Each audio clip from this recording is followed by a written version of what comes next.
Odd Conduit Media. The Sandman Unlocked.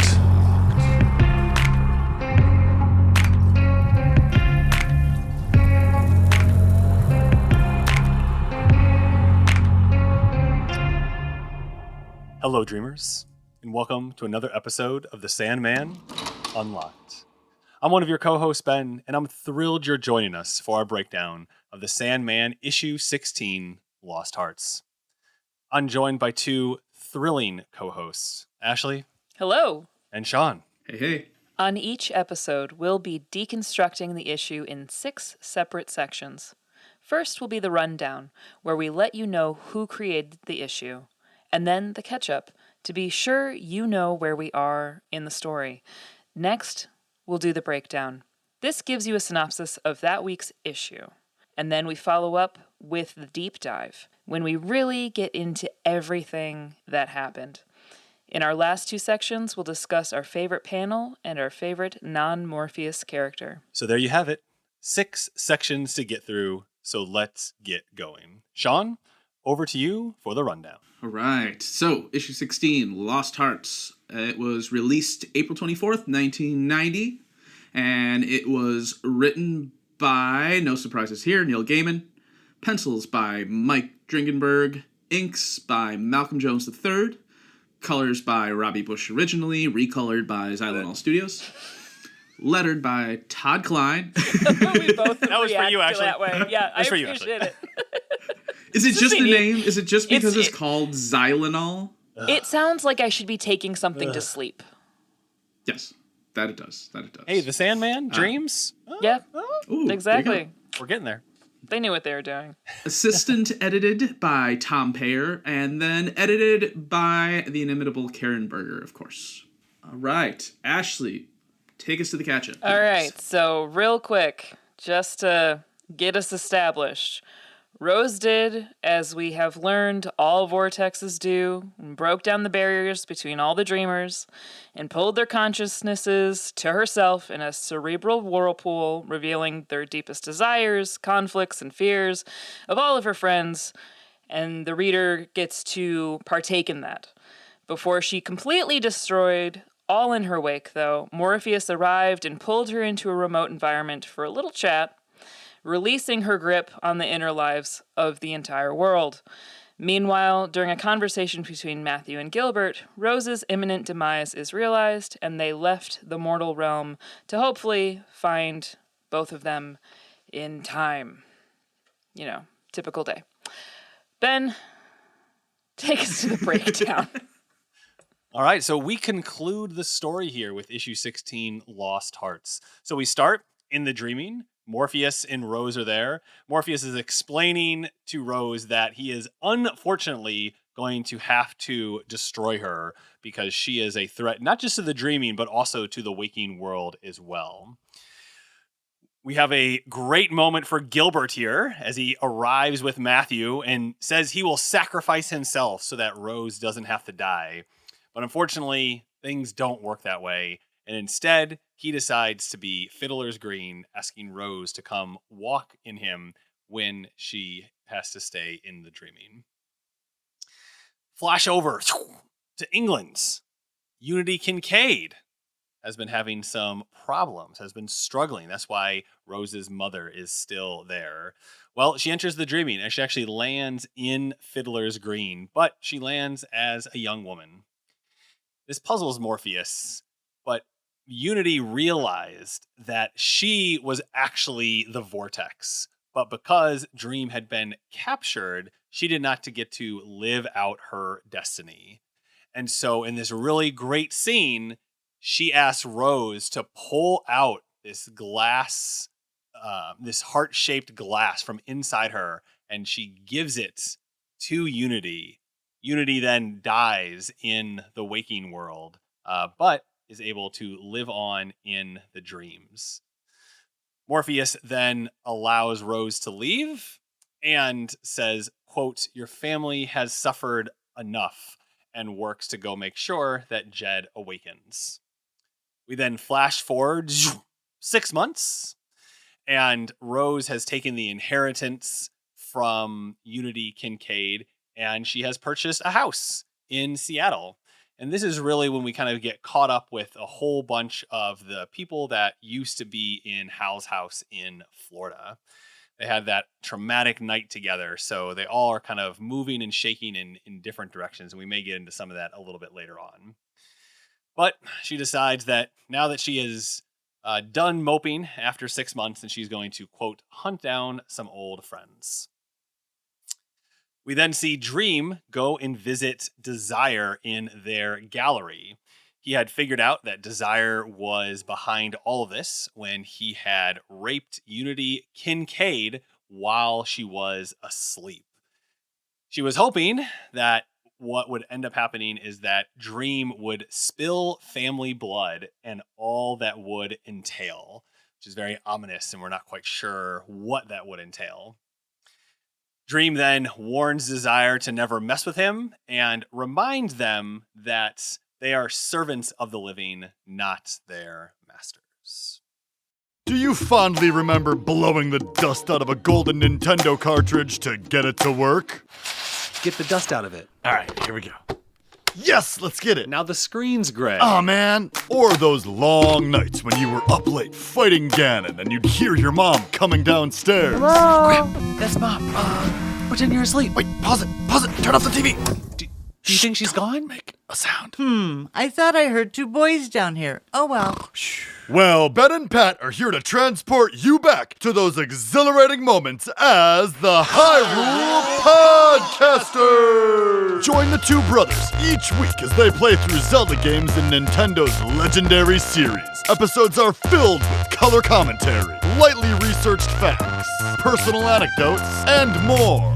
Hyrule Podcasters is available through Anchor on Spotify, Apple Music, or wherever you listen to podcasts. Follow the Hyrule Podcasters on Facebook and Instagram at Hyrule Podcasters and on Twitter at Hyrule Podcaster. So, we arrive at the conclusion. Lots of exciting action took place. It seems like a good place to start is looking at the hearts, the figurative hearts, the literal hearts, the ironic hearts, all the different lost hearts that we see in this issue. And Sean, that's where you're going to take us to start with. Yes, sir. I'm going to take us in some weird directions here, I think, but just go with me. So, the title of this issue, that connects us back to last week's episode and issue 15, because remember, in that book, Chantal is trapped in a dream of a story that keeps like bringing her round and round in circles. It's like, it was a dark and stormy night, and the skipper said to the mate, tell me a story. And this was the story he told. It was a dark and stormy night, and it goes on and on again. And then Rose does her vortex thing, and the dreams kind of start merging, and Chantal's dream is merged with Zelda's, and Zelda is able to kind of break Chantal out of this recurring cycle because Zelda tells her a new story. And the new story goes, in September of the year 1911, a post-chaise drew up before the door of Aswarby Hall in the heart of Lincolnshire, or Lincolnshire if you're talking about the Chicago suburb. Okay. Which one do you think they were talking about? Definitely Chicago suburb, right? No. Obviously.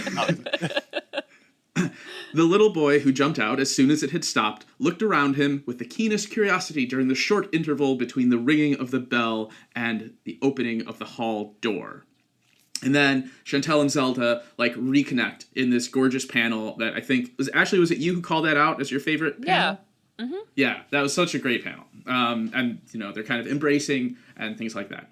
And so as I mentioned briefly last week, that line is actually a misquote of the opening line of M.R. James's short story Lost Hearts, which inspired the title of this issue. And that kind of inspired me to try to figure out why Neil might have chosen that story to include in the last issue and then reference again in this one.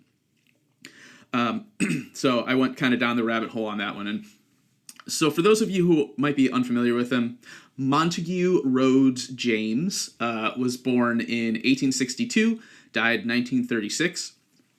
So his life and career overlapped with most every towering literary figure of the English language, from Charles Dickens to Henry James, from T.S. Eliot to Virginia Woolf.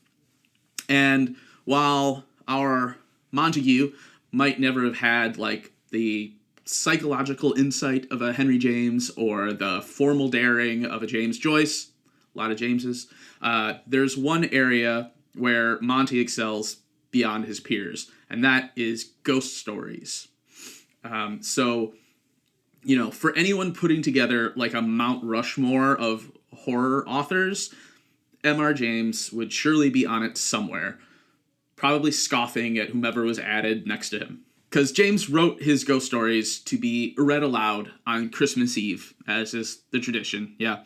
And he had very particular guidelines for how tales of the supernatural should be written. So, for example, he says, "The two ingredients most valuable in the concocting of a ghost story are, to me, the atmosphere and the nicely managed crescendo. Let us then be introduced to the actors in a placid way. Let us see them going about their ordinary business, undisturbed by forebodings, pleased with their surroundings. And into this calm environment, let the ominous thing put out its head, unobtrusively at first, and then more insistently, until it holds the stage." So that was his kind of dramatic approach to stories of the supernatural. He also insisted that a good ghost story should have a modicum of blood shed with deliberation and carefully husbanded. And then of Bram Stoker's Dracula, he said, "It is, quote, a book with very good ideas in it, but, to be vulgar, the butter is spread far too thick." I don't know if you ever read Dracula, but, you know, he's not wrong. Overall, those are great points. I do like that description a lot. Yeah. So James, he was a master of the slowly creeping horror, of the comfortable and familiar made gradually strange and frightening through the accumulation of small details. So like a leather bag, a bedsheet, an empty beach.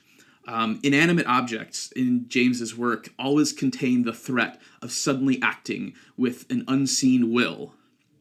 So it's no wonder James was a prime example in the critic Mark Fisher. He wrote this book on the weird and the eerie, and his definition of the eerie was the presence of agency where there should be none, or the absence of agency where it should exist. So, you know, if you see something acting that should not, where there should be nothing, you know, giving it the ability to act, eerie. Or if something acts where it shouldn't be, you know, also eerie. So like imagine, you know, like you're walking across an empty field on a gray and misty day, and you suddenly hear, you know, a distant voices like wail, right? So there's nobody there, there shouldn't be anybody there, and yet you're hearing the sound of somebody there. That's the feeling of the eerie, and that's something like the feeling of reading M.R. James. His characters were often very much like himself. They were bookish academics and antiquarians, usually single, drawn into contact with the macabre through some like encounter with an artifact of history. So there's the journal editor who refuses an article submission on alchemy and like earns the ire of a warlock in Casting the Runes, one of his more famous stories. And then there's the professor who stumbles upon a cursed artifact at a site of medieval ruins in Oh Whistle and I'll Come to You, My Lad. So these are kind of like archetypal M.R. James characters. And I'd be willing to bet that they influenced everyone from like H.P. Lovecraft's Seekers of Forbidden Knowledge to, you know, Stephen King's ever-present like writer protagonists. I'm pretty sure they would have, he would have influenced all of them. And as for Neil Gaiman, you know, neither Roderick Burgess nor Richard Maddock would be out of place in a James story. Lost Hearts, however, is a little bit different for James. It's one of his earliest ghost stories. It was first read aloud at a Cambridge Literary Society event in 1893, and it was first published in 1895. So, and he was reportedly not very fond of it, although, people really like it. But he wasn't crazy about it. And its protagonist, instead of a sort of sober and solitary academic, is a young boy named Stephen, and that's the one arriving at Aswarby Hall in the bit that Zelda recites in the Sandman. So in the story, Stephen has been recently orphaned, and he's arriving at the home of an elderly, distant cousin, Mr. Abney, with whom he's been invited to live. So Abney lives this life of isolation, but he welcomes Stephen enthusiastically, and he shows particular concern for his health and his youth and things like that, like a little bit too much, but just a tiny bit too much. And Stephen is this bright and curious kid, and he spends his days kind of roaming the grounds, exploring. He's learning the history of the place and about his uncle also from the cook, Mrs. Bunch, and the butler, Parks. But of course, things get weird pretty quickly. For example, Mrs. Bunch, she's kind of explaining Mr. Abney's, what she considers his generous disposition. And she shares that he'd taken in young people before. There was this young gypsy girl. That's how they phrase it. I know it's not the preferred nomenclature now. Sure. It's just in there. And then this little Italian boy, and neither of whom had families, and both of whom, according to Mrs. Bunch, disappeared without saying goodbye. And Mrs. Bunch kind of assumes that the girl left with other gypsies, that they just came in a caravan, took her away, because she was like, oh, there was all this, voices heard around the property and singing and things like that on the day she disappeared. And the boys disappear, and she chalks up to, I think she just honestly chalks it up to him being foreign. I think the very fact of him being a foreigner means he might just run off. She's she's like, they're a unruly lot, Oh my gosh. I mean, I shouldn't be shocked, but every time it still hits different. Yeah. So, this is her selling points on Mr. Abney's character. She's just not particularly concerned that this guy keeps bringing kids to live with him and that they end up going missing. Okay. So there are other mysterious events. Stephen has this strange dream where he stands in the hall and he looks into this old and unused bathroom and sees a figure wrapped in a sheet lying in the tub with its hands clasped over its chest. Yeah. So he awakens from his dream and he finds himself, he's actually standing in the hall. No. And No. I'm out. Yeah. I'm going back to sleep. And furthermore, he doesn't even go back to sleep yet. He walks over to the bathroom and confirms that it's empty. He's a brave little kid. Braver than me. Yeah. And then there's these mysterious scratches on his bedroom door and on his nightgown, like torn through his night clothes. And then he overhears Parks talking about hearing these disembodied voices in the cellar, and Mrs. Bunch is like, oh, it's just rats. And he's like, oh, yeah, those rats were having a conversation, I guess. And then they see Stephen watching, and he's like, oh, I was just kidding, JK. So the things come to a head on a night of some great significance to Mr. Abney, the cousin, the elderly cousin. It's the spring equinox, and the old man invites Stephen to join him in his study at 11 p.m. that night. You don't do that. But Stephen's really excited. He's excited to have permission to stay up late and I have an appointment at 11 p.m., So Stephen's wandering around excitedly, and he passes by the study once and kind of looks in to see Mr. Abney. And Abney's there with his papers, and he's got a silver cup filled with red wine, and he's sprinkling incense from a silver box into the brazier, and Abney doesn't see him. Stephen returns to his room. He looks out of the window, and he starts hearing these strange cries in the distance. Caw, caw, caw. Ben, you're ruining the mood. So these cries, they're coming closer and closer as he's standing there at the window looking out into the darkness. and then they suddenly stop. And he notices, standing on a terrace opposite the hall from where he is, two figures, a boy and a girl. And the girl's kind of clasps her hands over her heart and reminds Stephen suddenly of the figure that he saw in his dream that was lying in the tub. And the boy is even creepier. So I'm just going to quote his description of the boy. So he's talking about the boy here. He raised his arms in the air with an appearance of menace and of unappeasable hunger and longing. The moon shone upon his almost transparent hands, and Stephen saw that the nails were fearfully long, and that the light shone through them.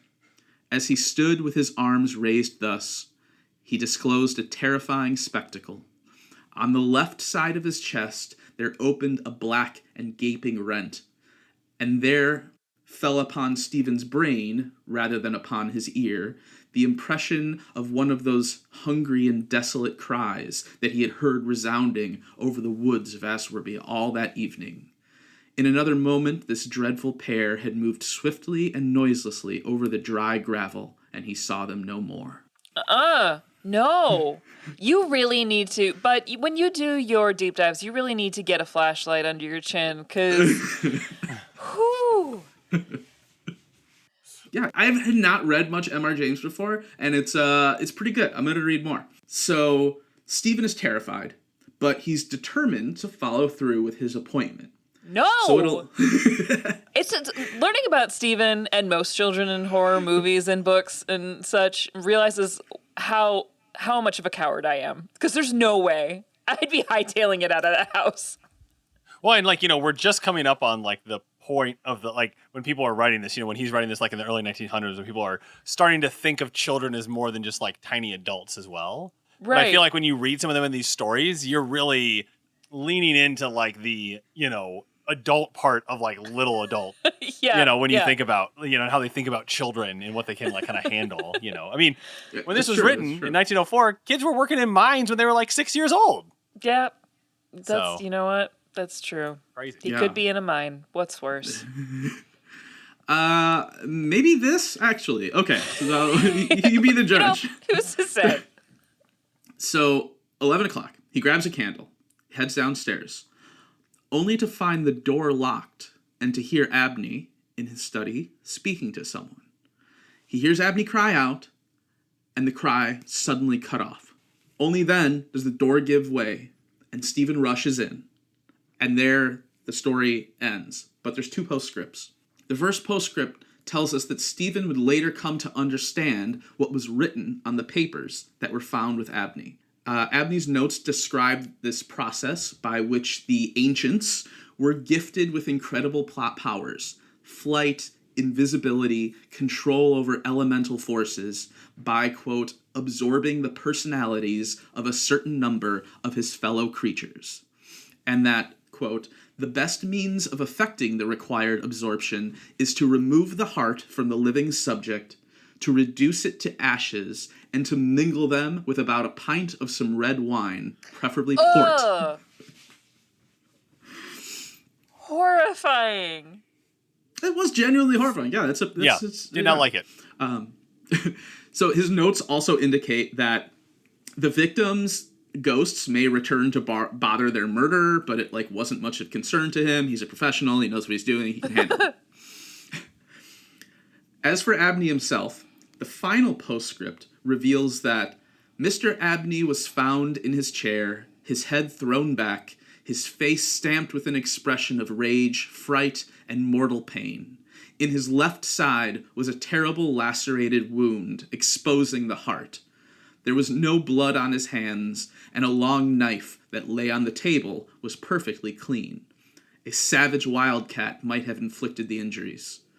The window of the study was open, and it was the opinion of the coroner that Mr. Abney had met his death by the agency of some wild creature. But Stephen Elliott's study of the papers I have quoted led him to a very different conclusion. I wonder if you could find all this in the Medical Maladies Museum. Dreamers, I went to a medical oddities museum last week, and we were talking about it a bit before the show. If you're ever in Philly, go check out the Mutter Museum, as long as you are of a strong constitution. So, there you go. Lost Hearts, at least in the M.R. James story, refers very, very literally to people with their hearts cut out. And if you want to read this story, the link is in the show notes, just so you know. Sean, that was great. Thanks so much for giving us that literal interpretation. I'm excited to hear more about the figurative interpretation in a little bit. Yeah. Ashley, you kind of did a very, very, very specific panel, almost deep dive for us this evening, looking at what was on Rose's nightstand in the epilogue part of the comic. Yeah, though, just before I get into this, I'm going to have to take, if Xylanol were real, I'd have to take one after Sean's deep dive because I am stressed. That is going to be imprinted on my brain for a long time. So thank you for that. So in rereading the comic, I noticed that in the panel, well after all of the, great drama and action has occurred, and Rose is trying to recover in their new house in Seattle, you see on her nightstand a stack of books, and of course, being curious, I wanted to look up the titles because they were titles that were unfamiliar to me, and so I had a great weekend of reading ahead of me once I did find them. And the two books that have readable titles are Empire of the Senseless, by Kathy Acker, which was published in 1988, and then Sleeping in Flame by Jonathan Carroll. So Sleeping in Flame is a very, as you would expect nothing else, very bizarre fantasy novel that was published in 1988. It follows the narrator, whose name is Walker Easterling, who is a film actor and a screenwriter. He has some travels, ends up meeting a woman named Maris York, who's a sculptress, and she makes model cities, and they end up going away together to Vienna. They commence a relationship, and Walker starts to develop these powers, or discovers these powers within him, in which he can kind of predict or begin certain events, and it kind of goes through then his relationship with him trying to discover these powers. He later then meets a mystic teacher named Vanaske, who then tries to teach him how to control his quote-unquote talents. But then in realizing how powerful he is, Walker accidentally then kills his mentor, and then is reached out to by his real father, who he didn't know, and finds out, hilariously, that his real father is Rumpelstiltskin. Amazing. And the reason that Rumpelstiltskin reaches out to him, and Walker doesn't know that this is Rumpelstiltskin. He doesn't know this man's name. He's just described as a little man with no genitals. So he, yeah. Mm-hmm. That's really a very cutting description. Like, somebody describes you as a little man with no genitals. That hurts. Yeah, we love a short king, but maybe not the second part.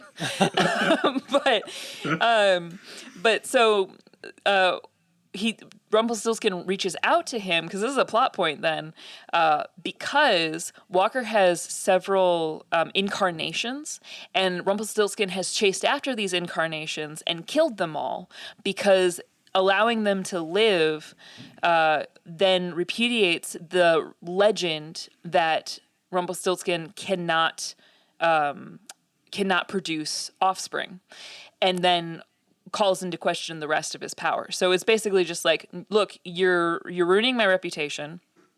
I can't have other me's. I can't have my young kind of taking over the world with these powers. So I need to kill you now.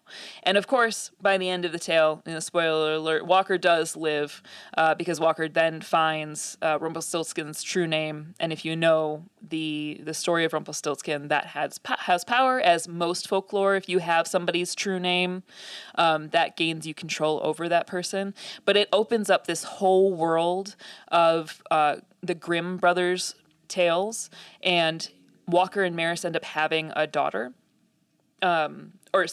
having a son. And then after they've had this son, a little girl shows up on their doorstep and is like, "You're dangerous." And they realize that the little girl that shows up on their doorstep is the original source for the Little Red Riding Hood story. So it opens up this whole world of fantasy tales coming to life, fairy tales coming to life, and then also changing or questioning how those fables are interpreted, which I think kind of goes with the tone of this whole run with Rose overall. You know, it's a very postmodern story. You're questioning the norms. You're questioning how things have been told and how we've interpreted them. And so that was one source of inspiration for this issue and for this run overall, but especially this issue. It's a very interesting tale of this modern retelling of Rumpelstiltskin, which is interesting considering Morpheus's behavior and how we've described Morpheus's behavior earlier. For example, when Morpheus claims the child of Lyda. Sure. You know, when Morpheus describes that the vortex keeps occurring over and over and over again, and he has to kill it every single time. That definitely is like a direct correlation to Sleeping in Flame, as Rumpelstiltskin has to chase down these reincarnations of his own offspring to make sure that they can't take over. So it's a really interesting novel. I suggest you read it if you can get a copy. But the author has a reputation for using dreams or fictions and making them reality. And it's rumored that Neil Gaiman had to actually rework the plot of The Doll's House after reading this book from the original idea he had for it. So that's a little bit. It also made me, when I was reading it, it reminded me a little bit of and I don't know if either of you had watched this, the ABC miniseries from like early 2000 called The 10th Kingdom. It like went over like, I think maybe 5 episodes or so. It depicts the adventures of a young woman in New York and her father. They're transported into a mystical kingdom through a magic mirror that is a parallel world of fairy tales. She ends up, again, another spoiler, she ends up falling in love with the big bad wolf. He proposes to her with a singing ring. Scott Cohen played the wolf. Oh, yeah. It was imprinted in my brain. It was such a big formative memory for me. I remember the logo. I'm looking at it right now. Like I remember that kind of shining, castle, 10th Kingdom over a lake. I don't know what I know that from. Yeah, it had actually won an award for like the opening title sequence. It's interesting. But the thing that I remember most is this weird singing ring that he proposes to her with. And then they end up getting pregnant and she has a pup. It's the weirdest. It's really truly the weirdest ABC miniseries. I think you can find it on YouTube actually. And if you can, watch it. It's so strange. But again, it's this taking of, fairy tales and modernizing them in such a way, or questioning norms based on that those fairy tales establish, which I think this whole Doll's House series really does. Maybe not directly, but it questions standards in a way that I think these kind of reflect. The other book, Empire of the Senseless, very strange. You have to have a pretty strong stomach to read this book. It was written, like I said, by Kathy Acker in 1988. Perhaps coincidentally, she dedicates this book to her tattooist. It's described as a postmodern novel and quote unquote a not very pretty story. It is, in fact, again, having read it, quite violent, quite graphic. We've seen Sandman and how graphic it can get. I would say Acker did not need pictures to be able to like make it more traumatizing. It is stressful to read. It tells the tale of a cyborg named Abhor and her pirate lover, Thevi, as they travel through a destroyed Paris. The reader then follows them on an odyssey of carnage and eroticism as they share very confusingly written stories about their family, their political origins, and Western consumerism. The author has called it or did call it, she's now passed, but she called it an elegy for the world of our fathers, where the terrorists and the wretched of the earth are in command, marching down a road charted by Guinet and Maisset, composed by Sade. So I don't know it's like, any of those three references. I'm reading it right now on Goodreads as well. She has like strong punk influences, very postmodern writing. So a lot of it is not meant to necessarily, it's like not for the standard consumer. She was like trying to break a lot of barriers. Interestingly enough, we've talked about breaking barriers in this run. Publishers Weekly referred to the book as an apocalyptic tale that makes a Clockwork Orange look tame. And can confirm. It's a really stressful book to read, but it's Ashley, interesting. I'm sold. I am in. Yeah, Sean. 100%. I think Sean's going to start a new podcast tomorrow doing a deep dive of this. Deep dive just this book. I truly, I read it and I would have to, take breaks. I'd be like, oh, it's a good time for tea now. And I'd put it down and I'd walk and I would just, lean against the counter and go, oh, okay, what did I just read? This is so cool. She writes fluidly, operating in the borderlands and junkyards of human existence. Her work is experimental, playful, and provocative, engagingly alienating, narratively non sequitur. That all comes from Goodreads. Yep. Wow. Yeah, wow. It's intense. And just, care warning to anybody, there's strong descriptions of rape and incest, so that's something to just be aware of before you get into it. But it is this just very sort of odd telling regarding these characters and their backgrounds and then their travels. So just, if you're gonna read it, take it with a grain of salt. Is it torture-y? I don't like torture-y stuff. So that's what's confusing is there is, you can presume torture, but it's also written in such an odd way that you're like, okay, is this really happening? Is this character lying? Is this a character at all? Does this person exist? It's really odd because especially in the beginning, it's Tivi is saying, this is a story that Abhor told me. And then it's written, but you can't tell if it's Tivi speaking or Abhor speaking. And then it flips and is Abhor's lover Tivi says this, and then it goes on, and you're like, okay, is this Abhor saying this Thivi's story, or is this Thivi telling their own story? Oh, jeez. So you just can't quite always get a foothold, and maybe it's just because I read it within a weekend and I should take more time with it. It's hard to, though. It's hard to quite get a foothold on what's going on, because, again, Acker was trying so... I don't even think she was trying that hard. It was probably just how she writes, given a lot of her other work. It probably came much more intuitively to her than it would to me. Really trying to break down the barriers of what is telling a narrative and what a novel is.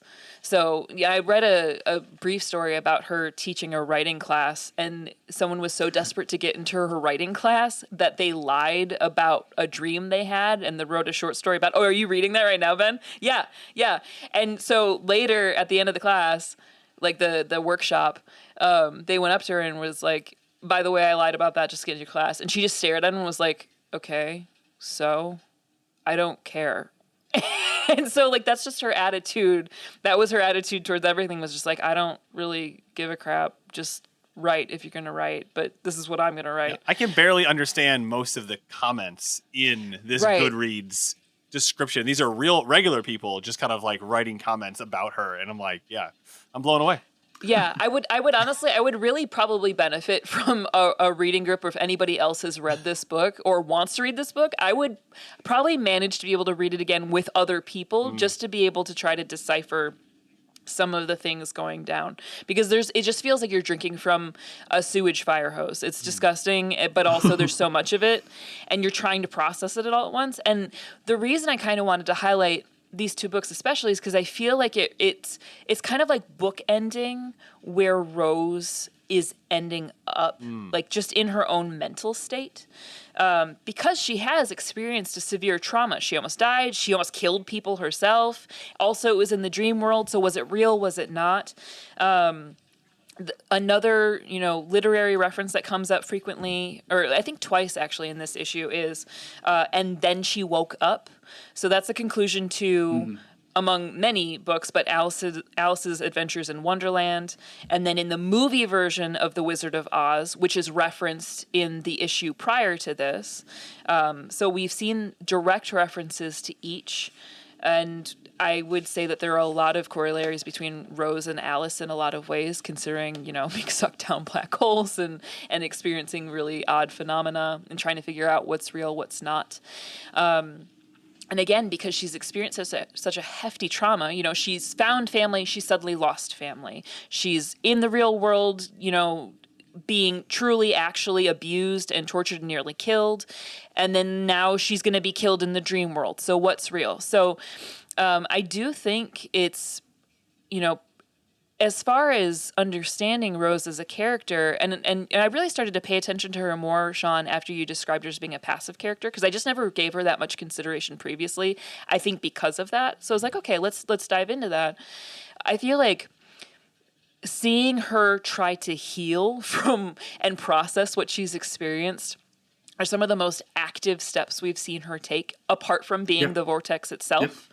And so then I looked a little bit into trauma recovery. And again, I just want to assert, I'm not a psychologist. I'm not a therapist. This is just some research that I did on my own. So there's this sort of triangle of understanding trauma and how we process it. It's called the cognitive triad of traumatic stress.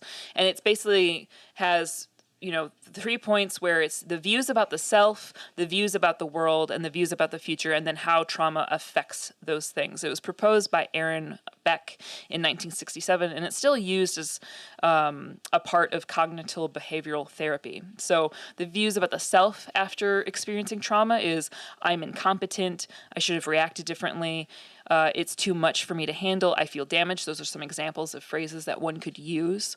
Views about the world change to the world is a dangerous place, people cannot be trusted, life is unpredictable.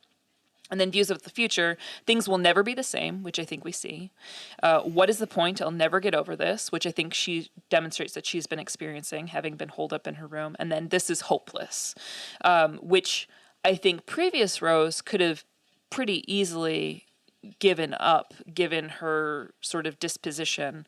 And the fact that then she turns the corner is remarkable, and also demonstrates the kind of hope that we see Morpheus describe ages past when he was in hell. Because I think we can all understand Rose feeling hopeless after everything she's experienced and trying to put all the pieces together. And it can create this kind of this cyclone effect of each of these views about the self, views about the world, views about the future, sort of cycle in on one another, creating a psychological vortex of sorts, because they feed into one another. And you'll hear people who have experienced trauma or depression talk about feeling like they're cycling, they're spiraling, they're having an intrusive thought that triggers them and kicks them off into a spiral of these negative thoughts and self-perceptions. And I think, again, then based off of what Rose is reading, how we see her trying to put the pieces together, that's certainly evident in the way that she's sort of presenting herself, and then the choices she makes to bring herself out of it. And she has to go through almost a physical transformation, the cutting of her hair, the dyeing of her hair. People describe that sort of impulse when they've gone through something, having to physically change themselves to be able to mark a decision to change the rest of their life.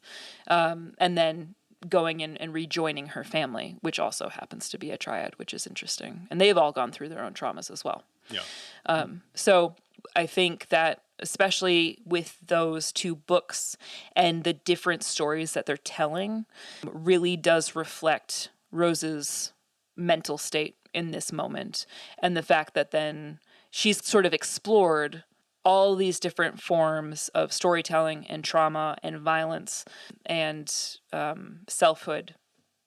The fact that she bounces from that, I think, shows a pretty remarkable conclusion to her story arc. Well, and like we've talked about quite a few times, they made a choice on what books you were able to read in that stack, right? I mean, they could have put any books. Right. They could have some of the books you can't read. So Right. that almost makes even more like, look I at the know. books we decided to put here, you know? Right. Well, and Neil Gaiman has indicated that there were two others that were supposed to be visible, but then like just didn't make it into the panel. One of them was Shirley Jackson's "We Have Always Lived in the Castle," which I haven't read, and then Sean M.R. James's "Ghost Stories of an Antiquary." So that was supposed to be like a clue to Zelda's story, and they didn't make it into the panel for whatever reason. So he was trying to throw us a few bones and give some clues. But because those were intentional, that made me go back and look at the titles that are visible, because clearly they were planned. Was the Acker one, or were they both like Neil Gaiman's suggestions? Did you happen to see that? Because I almost kind of wonder. I'm wondering if there are books on the table, they're going to fill in titles. I feel like just knowing what I know about the creators, that the Jonathan Carroll one, 100% Neil Gaiman, right? I think he it was like an admirer of Jonathan Carroll, and I think he started a correspondence with him before he broke into fiction. I think it's something like that. And then the Acker one just sounds so much like a Mikey D suggestion, doesn't it? It's just like, from what we know about him, it just 100% sounds like something he would be really into. Yeah, absolutely. So maybe they're both Neil, but... Yeah, I mean, I know Sleeping in Flames was, and then the other two that I just mentioned were. As far as the Empire of the Senseless, from what I remember reading, he had, and maybe I'm misremembering. I'll have to someone fact check me, but I believe Neil read it and was impacted by it. But as far as him suggesting it to be visible, that I can't remember. But I do think that, especially in having read it and seeing the sort of chaotic nature of the violence depicted in the comic, it feels like it's a pretty good comparison, because Empire of the Senseless is exactly that. It's so senseless, it's so chaotic, that it feels like some of the panels that we've seen that are just gratuitous violence, where they're not meant to have any sort of like special meaning. It's violent and it's bad, and you're meant to respond to them as, this is senseless and bad. Like, nothing about this is like good or necessarily deep. You're not supposed to like, if you relate to this at all, it's probably not a good sign. So it wouldn't surprise me if there was a stronger link there that I just didn't pick up on. Excellent. Well, thanks, Ashley, for that really wonderful exploration of just two books in one panel. Sean, we're coming back over to you. All right. We're doing more Lost Hearts. Yes, let us continue with a little more M.R. James, and we'll bring it up to the Sandman.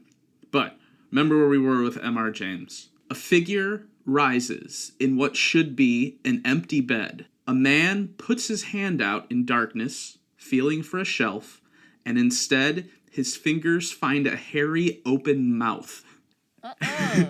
Stop, Sean. This is M.R. James stuff. Sean I was having a nice day. Sean is literally squeezing a stress ball while he does this. I need something to squeeze. What can I squeeze right now? Yeah, I'm looking for something myself.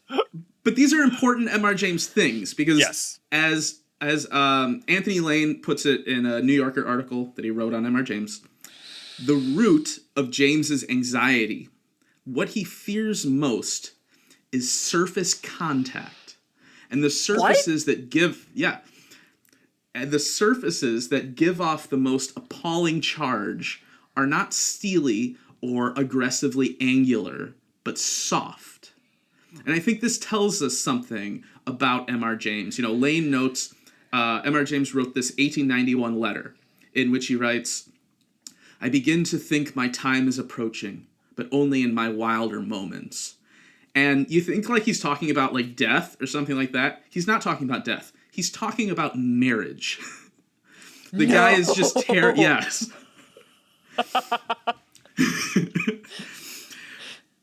And I think that's there we have it, really. The true horror for James was what Lane calls the nightmare of the intimate grasp.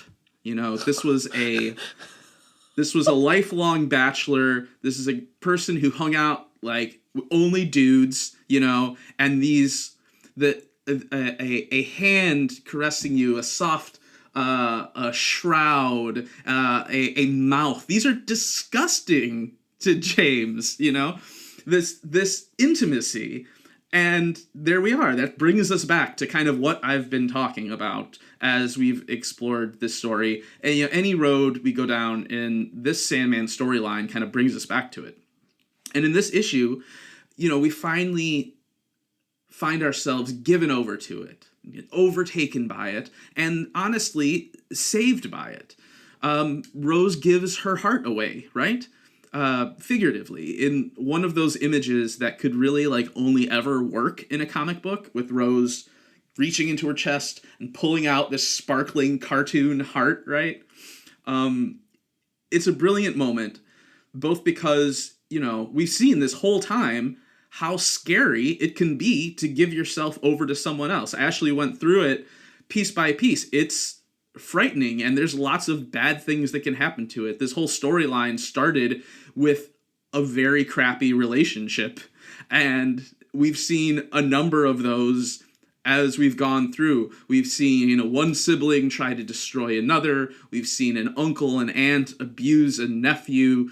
We've seen, you know, strangers terrorize each other and things like that. It's scary to open yourself up to someone else. So this moment of Rose doing that actively, as you mentioned, Ashley, as I think makes it extremely powerful. And then it's also just so great visually, you know? So Scott McCloud in Understanding Comics, which I've brought up before, he's got this really wonderful diagram that he considers to be this comprehensive map of the visual language of comics. And he says each icon in the comics medium can be mapped somewhere on here. Anything from like Charlie Brown's face to the like Wolverine's like snicked sound effect when he extends his claws. Anywhere can be mapped on this diagram. And it's this pyramid. And at the top of the pyramid is what he calls the picture plane. So that's like lines, shapes, colors, things that just are themselves, and they're not representative of anything else. Like a square is just a square. It's not representing another thing. And at the bottom, so at the top of the pyramid, picture plane. At the bottom of the pyramid is representation. So, you know, the icons that stand in for something else, that signify another thing. So at the left vertex, the left corner, is like a realistic photograph or a portrait. And at the right corner is abstraction, where a totally non-realistic symbol stands in for something else. So you could think of like an emoji, or at its furthest extreme, language itself, right? The letter CAT, a sign that, you know, refers to the four-legged creature, right? So one of my favorite things about this climactic moment is the way it brings together those two far points at the base of McCloud's pyramid. So you've got Mike Dringenberg's very realistic drawing style, right? And especially, you know, for the time in comics where we're kind of building 1990, we're getting into the muscular, like exaggerated forms in a lot of comics publishing. You know, Mike Dringenberg has this very sort of understated, realistic style. And then on the complete other end, you've got this like fantastic, like utterly abstracted heart, you know, and just wonderful kind of bringing those together. And then, of course, this image, no surprises here, doubles up with the one from the storyline's prologue, right? Where Tales in the Sand, where the young man hands his grandfather a piece of heart-shaped glass in exchange for a story, just as Rose hands one to her grandmother in exchange for her life. Beautiful. Yeah, just as the two sides of the Doll's House story come together, because remember, there's been lots of like mirroring throughout the storyline. Mm-hmm. We see here kind of Neil Gaiman's focus on storytelling and relationships come together. Those are sort of the twin poles around which this whole storyline revolves. It kind of reinforces what I mentioned last week about how, art for Neil Gaiman is this vehicle through which we can reach beyond our narrow and limited scope of understanding and encounter, what and who exists outside of ourself. And then, of course, you've got Desire, who can never really understand that, right? And that's their tragedy, right? It's like Desire doesn't look inward or outward. They're posed on the edge, pretty immobile, appropriately enough, at the threshold, right? That's Desire's place. Right. But it's a lonely place, right? Like, Desire is the only inhabitant of their realm. And for Rose, however, the title of Lost Hearts is ultimately ironic. She's given her heart, but she certainly hasn't lost it. And, as you talked about, Ashley, after some time alone, kind of recovering and healing from this adventure, when it seems that maybe she really has been lost, she finally finishes telling her story to us, the reader, right? And then she woke up. And then when we see her last, she's walking through the woods with Jed, out to find this fox's den and her cubs, as you said, rebuilding her relationships and giving her heart away all over again. Wonderful. Very nicely done. Very nicely done. Well, I think we're all going to go look at Scott McCloud's Big Triangle. We'll come right back. Wow. Blown away at what you two brought this week. But we can't end without talking about our favorite panel and our favorite character. Lots to choose from, lots of beautiful things going on. I am actually going first this week. Very rare, I know. And I am actually going to take the very first page, bottom right panel. I love the design of Morpheus here.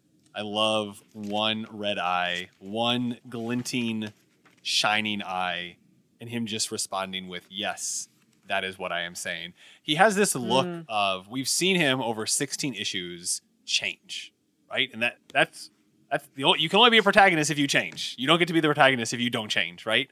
And we're seeing change here. And I don't think that the Morpheus that we see come out of the glass enclosure, I don't think he cares.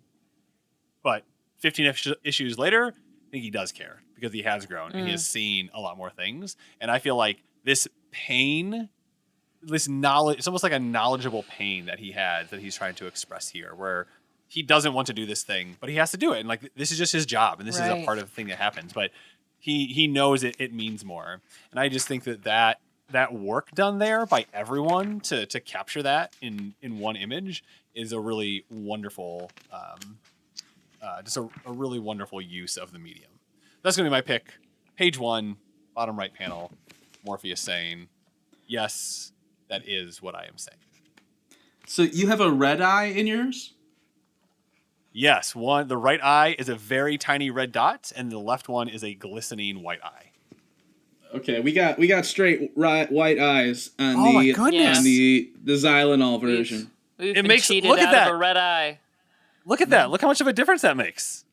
Yeah. I'm so envious. That little red dot there. So, for those of you at home, But yeah, we just showed each other our images on the camera like we do every week. And then we say, we're totally going to post these in Discord, and then we never do. But come to our Discord. next season. He apologizes like 3 times throughout the issue. He feels very bad about this. And I think that, is just one of those things where character growth happens to the protagonist. He's our protagonist. So, Yeah. Tails in the sand, Morpheus not doing that. Absolutely not. Ashley, you are next for your favorite panel. All right, so my favorite panel comes just before Unity drops into the dreaming, where Rose is urging Morpheus just to take her life, however he's going to do it. And he's like cradling her face, and it's like very gentle. And it made me think of it reminded me of the Secret Hearts romance comics covers. That's what it looked like to me. It looked like a Secret Hearts romance comic cover. But then, like, you looking at the language that Rose is using, not romantic at all. So I just love the juxtaposition of this very aggressive language coming from Rose with this very tender scene. Almost like they had just had a little spat, and that they're gonna kiss and make up. No, he's gonna kill you. Yeah, it's like there's so much emotion in those faces that Mikey D is drawing. Like, to me, it looks like it was modeled off after a painting, which seems up Dringenberg's alley, but I don't know what painting it would be. It's just that's how it strikes me looking at it. But that's a really memorable panel there. Yeah, I also love how much of his cloak looks like it's like swaddling her, like almost like he's like wrapping her up in the night. I don't know. It's just like. Well, thank you, Ashley. Sean, what you got for us? All right. Well, mine is on immediately on the page following Ashley's. It's the middle panel there, and it's after Unity has arrived, and I just absolutely love how much is communicated in this panel. I love that there's a completely different experience going on for everyone there. For Unity, she's like, oh, this is rad. What a wonderful place. And her arms are open and she's looking around at Fiddler's Green and just seeing all this, this like paradise on earth, basically. And I love Rose's line there. Unity says, what a wonderful place. And Rose says, yeah, it was a friend of mine. And she's just kind of like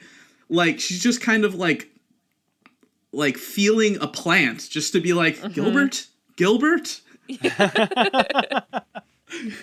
And her shoulders are kind of hunched. She's just kind of patting this plant there. And Morpheus, I love Morpheus's expression standing there because he looks so just like, oh, come on, what now? I don't want to do this anyway. Let me just get it over with, right? And this is like the second time they've been interrupted by someone just showing up. And he seems so like bummed by it. It's a great panel. If either of you had chosen that, my backup was going to be... I'll give it to you. Snake. I'll give it to you. Yeah, the season finale, you gotta do it. My backup was going to be the one where Morpheus is looming over Desire on the second to last page. Yeah. And he's standing with his arms crossed in front of this big stereo, and Desire is just sitting, smiling, like looking up at him mischievously. I just love what's going on there, and I love Morpheus standing in front of speakers for some reason.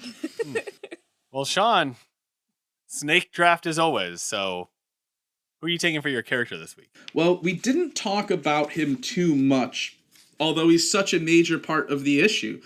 I'm giving mine to Gilbert. We did not cover Gilbert too much in this episode, but if you want to hear more about G.K. Chesterton, about Fiddler's Green, I believe we went into more depth on that in the TV episode where he shows up. So listen to our episode, I think it's episode 7. I talked a little bit about G.K. Chesterton there. But here, I mean... he's just so great. I think he embodies, like, the sort of ideal approach to life in a Sandman comic, He's brave, he's valiant, he's loyal, he's a little bit melancholy, and he appreciates his brief time on this earth, right? Where he says, I left because I was curious and because I was tired. Life as a human contains substance I never dreamed of in the dreaming, Lord. The little victories and the tiny defeats. I had my reasons. That's just such an excellent summation of the novel appeal of life on Earth. And then to follow that up with him offering his life in exchange for roses just speaks to what a guy that Gilbert is. What a place that Gilbert is. Yeah, I love when Rose says, "Yeah, it was a friend of mine." When Unity shows up. All right, Ashley. All right. My favorite character in this issue is another weird one. My favorite character in this issue is Rose's dream dress, because it doesn't take a consistent shape in any single panel. Definitely. And I really do think it's, again, reflective of her inner state, where we have seen her be very passive and kind of just adapt to the situation, adapt to the personalities in the room, and not have a consistent sort of character apart from that passivity.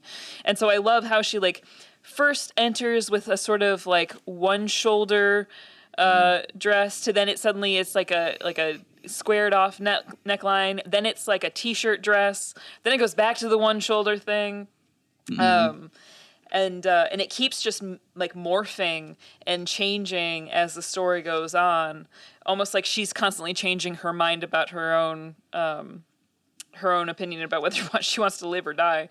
And I just love how it contrasts then with Unity's dress, which is consistent the entire time she's there. It doesn't change once. So I really like how that reflects their characters, but specifically the character of the dress, I think, is really interesting. It's neat. Thanks, Ashley. Always like when it's a different one. I like the Rose dress. You know, when she just, like, throws herself down on the ground when she thinks it's, like, a dream, and she's just, like, this really relaxed pose, or kind of like, it's a good one. Her hands up and her legs are spread and all that, and she's just like, yeah, it's just a dream, whatever, you know. Yeah, It's such a great image. Yeah, no, I agree. It is. It's just an excellent dress. So I'm gonna pick Unity Kincaid is gonna be my favorite character. She, I think at first when you look at it, you might think like, oh, this is like Deus Machina, not the thing that is super interesting in a comic. But when you really read this, it is set up the entire time, and specifically. Thinking back to one of the things that Sean has mentioned really in the back half of this this collection is the back half mirrors the front half. And when you look at it that way, you can see that it was set up the entire time for Unity to be the Dream Vortex and to sacrifice herself for Rose. And I think this is where that idea of using Deus Machina and, giving it this like push over the edge to make it more interesting and to make it have like, oh yes, we laid all the breadcrumbs out. They were all there the entire time and you could have seen them. I think is a very clever writing and something that I really enjoyed. Agreed. So that's it. Issue 16, Lost Hearts, ends our run of the Dollhouse.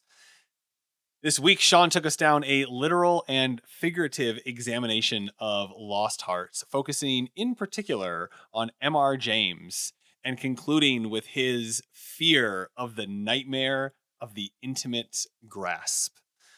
Ashley, notice that on Rose's nightstand, there are 2 books that we can read the titles of, Sleeping in Flame and Empire of the Senseless. And she used those to see what we can connect from those novels back into this issue, specifically focusing on some of the ideas that Beck pulled out in his negative triad or cognitive triad.